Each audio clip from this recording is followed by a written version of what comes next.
Haleluya, haleluya. Yesu nashimwe bene data, ndabasuhuje mu izina rya Yesu Kristo. Mwebwe tubana mu mwanya wa niba ture buri gitondo, hereza Imana icyubahiro, urabyutse biremeye, yakubambiye amahema yakwimanya, Imana ishimwe. Wowe uri hano mu gihugu cyacu cy'u Rwanda, bari mu bihugu bitandukanye, ku migabane itandukanye, Yesu nashimwe. Bakristo bitorerera yono, nshuti zanjye, Imana ihabwe icyubahiro. Nyemerera uhereza Imana icyubahiro, ikomeje kugukorera ibitangaza kugeza kuri urwo rwego. Kuba ubyutse uri muzima ubifate nk'iby'agaciro, kuba ugihumeka bifate nk'impano iruta impano zose wahawe. Uhereza Imana icyubahiro, banza Imana hose muri byose. Kuri uyu munsi wa mbere w'icyo cyumweru, tubanje Imana muri gahunda tuzagira zose, tubanjije Imana kubo tuzahura nabo, tubanje Imana hose aho ibirenge byacu bizakandagira, tubanje Imana mu kazi kacu, muri proje zacu, tubanje Imana ku bacu no mu byacu. Imana izahabe kandi hatubere, Imana izategure imitego y'ababisha bacu yose, Imana izarwana ineshe, yewe Imana ishimwe. Tubyutse rero dushima Imana, Imana ihabwe icyubahiro. Narakubwiye ngo ujye ufata umunota umwe gusa, uhereza Imana icyubahiro, ubanze Imana mu byawe byose kandi unayishimire ibyo yakoze. Imana nishimwe. Rero muri iki gitondo nyemerera wongere witekerezeho.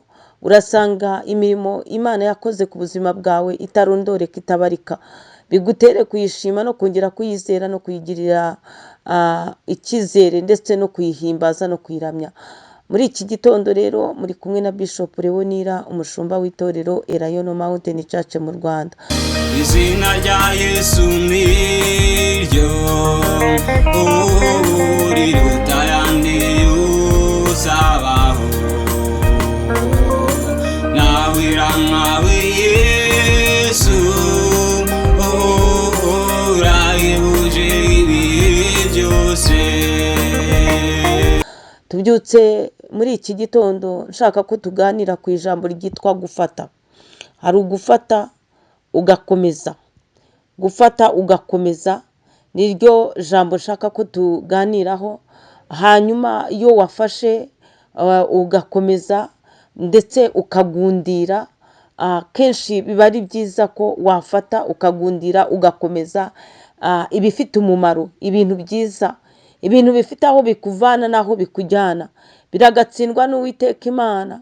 Muri iki cyumweru dutangiye kuzabyuka ufata ugakomeza ibidafite umumaro, ugahitamo gufata ibigutesha agaciro, ugafata ugakomeza ibituma witwa ruvumwa ruharwa, ugafata ugakomeza imico mibi, ugafata ugakomeza gukora ibibi.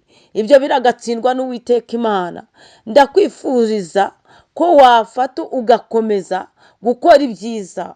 Fata ingeso nziza uzigire umuco wawe, fata imirimo myiza, fata icyerekezo cyiza kibe aricyo ugenderamo kandi ugikomeze. Fata umuco wo gusenga, fata umuco wo gukunda Imana, fata umuco wo kuramya Imana, kandi ufate ukomeze rwose, ukomeze ijambo ry'Imana ribe muri wowe rigwiriye. Yesu Kristo nashimwe. Komeza icyo wahawe, komeza ijambo ry'Imana ryageze muri wowe bwa mbere, ukumva utsinzwe n'urubanza ukihana.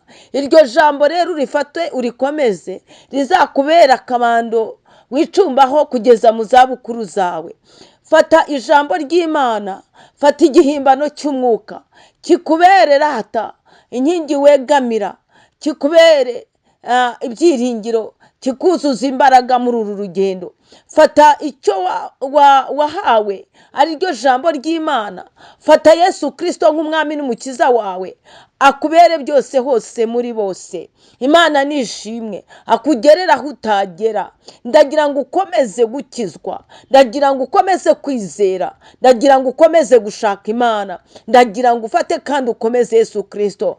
Yego wowe ntiwamufata ngo ubishobore, ariko usabe Mwuka Wera agukomereze mu nzira nziza, na Yesu aragufata agukomeze. Imana ishimwe. Ukuboko kwe kuragufata kugukomeze. Imbaraga z'Imana nizo dukeneye muri iyi minsi ya nyuma, kuko intwari zo zirananiwe, hasigaye intwarane. Ibihenda amaso biragwiriye cyane. Abakamuramo abakristo bari mu rugendo rugana mu gihugu cyo mu ijuru, bakabakamuramo imbaraga, bakabavanamo ibyiringiro byabo, abo baragwiriye rwose. Ibihenda amaso by'iyi si nabyo biragwiriye, ibyo ni ibikamura abagenzi bagana mu gihugu cyo mu ijuru. Nakubwira ngo fata agakiza wahawe, ugakomeze, ugakomereho, kagundire yewe, kuko Yesu araje, Yesu araje, Yesu araje. Imana ishimwe. Reka dusome ijambo ry'Imana, dusome ijambo ry'Imana, igitabo cya Yobu bice 22. Turasoma umurongo umwe gusa, wa 15. Dusome mu izina rya Yesu. Mbese uzakomeza inzira ya kera iyo abanyabyaha banyuzemo? Iryo ni ijambo ry'Imana. Ndakubwiye ngo hari ibyo ugomba gufata ugakomeza. Hari inzira nziza ugomba gukomeza kunyuramo. Iri jambo rirakubajije muri iki gitondo cya nibature ngo mbese uzakomeza inzira ya kera iyo abanyabyaha banyuzemo? Ese uzakomeza kugenda wibyinira nta kazaza? Uzi ko hari abandi bagiye muri ibyo byaha bakarimbukiramo, bagafungwa, bagapfa nabi. None se musambanyi, muri iki gitondo reka nkubaze, uyu munsi ntabwo uzi yuko gusambana ari icyaha? Ubu se nta bantu bafite ingaruka z'ubusambanyi bwabo? Wenda uravuga ngo baguwe neza rwose, ubuzima bwawe bumeze neza, ariko ndagira ngo nkubwire, nta mahoro y'umunyabyaha ni ko Uwiteka avuga. Ndagira ngo nkubaze wowe, yewe wowe wananiwe kubabarira, wuzuye urwangano n'umujinya, ariko reka nkubaze, ninde wigeze ukubwira yuko umuntu ugira umujinya wuzuye urwango agubwa neza? Umujinya uraza ukitugatugira muri we, wamara kuba mwinshi cyane ukamutinyura agakora amabi, akagenda akica, akaroga, akamara abantu. Nta mahoro y'umunyabyaha ni ko Uwiteka avuga. Iyo umaze gukora ibyo byaha byose, nawe ugarukwaho n'ibibi wakoze. Ngaho wafunzwe, ngaho wavugirijwe induru ku musozi, ngaho waterewe icyizere muri sosiyete, ngaho uri ruvumwa barakuvumira ku gahera. Ibyo byose ni ingaruka z'ibyaha.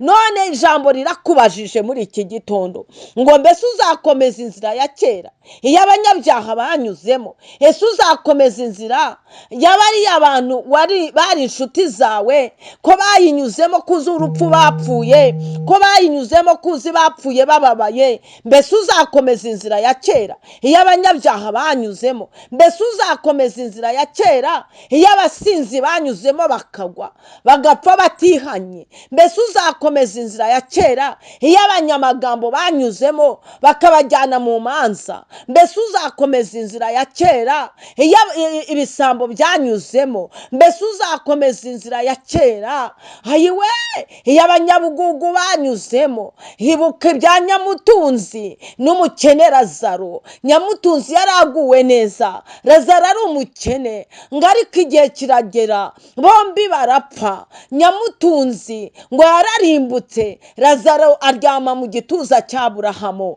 Ayiwe Imana ishimwe, yaba yarabizi, yaba yari yarabimenye, aba yarabaye inshuti na Lazaro, akajya amugirira neza, nawe akamwigisha inzira zo gusenga. Ariko ijambo rirakubajije muri iki gitondo cya nibature ngo mbese uzakomeza inzira ya kera? Ni izihe nzira ukomeje gucamo? Ni ibihe ufashe mu kiganza cyawe? Ni ibihe bikubereye umunezero mu mutima wawe? Ni ibihe ufashe ukaba ubigundiriye? Ni ibihe wananiwe kurekura? Ese uzakomeza inzira ya kera? Imana itugirire neza. Iyo abanyabyaha banyuzemo, abanyabyaha urabazi, abicanyi inzira banyuzemo urazizi, ingaruka bagize urazizi, abasambanyi inzira banyuzemo urazizi, ingaruka bagize urazizi. Wa mukobwa we, dore batwaye inda z'indaro, babura aho barambika umusaya, bahinduka baruvumwa. Ese uzakomeza inzira ya kera ituma abantu bagutera icyizere? Imana Imana itugirire neza, iz'abanyabyaha banyuramo, izo nzira zihane. Uyu munsi nakubwira ngo komeza icyo ufite, komeza wakire Yesu Kristo nk'umwami n'umukiza wawe, gundira agakiza wahawe murokore, ugafata ugakomereho. Nako gasura ni ukubera ako gakiza, ni ukubera ko Imana yaguhinduriye amateka n'amazina, ni ukubera ko Imana yagushyizeho ikimenyetso cy'amaraso yayo. Komeza ibyo ufite, hatagira ugutwara ikamba ryawe. Imana ishimwe, gundira ako gakiza. Imana ibaha umugisha. Icyo nakubwiraga ni kimwe, ukomeze inzira nziza, ukomeze inzira zigana i Siyoni. Imana ishimwe, Imana ibaha umugisha. Iki cyumweru Imana izabakorera amasapurayize menshi, muzabona Imana, muzuzura amashimwe. Imana ishimwe. Kandi nawe wari uri mu nzira mbi, wakire Yesu Kristo nk'umwami n'umukiza wawe, uhindure icyerekezo, uhindure imyitwarire n'imigenzereze yawe. Shalom shalom. Imana ibaha umugisha. Izina ryawe